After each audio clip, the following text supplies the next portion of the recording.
Before the sun sets on her 16th birthday, she will prick her finger on the spindle of the spinning wheel and fall into a sleep like death, a sleep from which she will never awaken.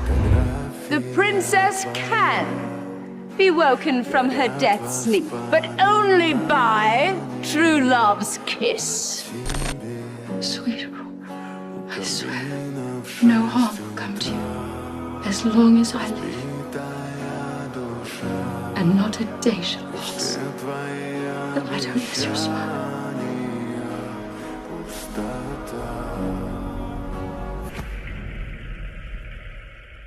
Hello, Godmother.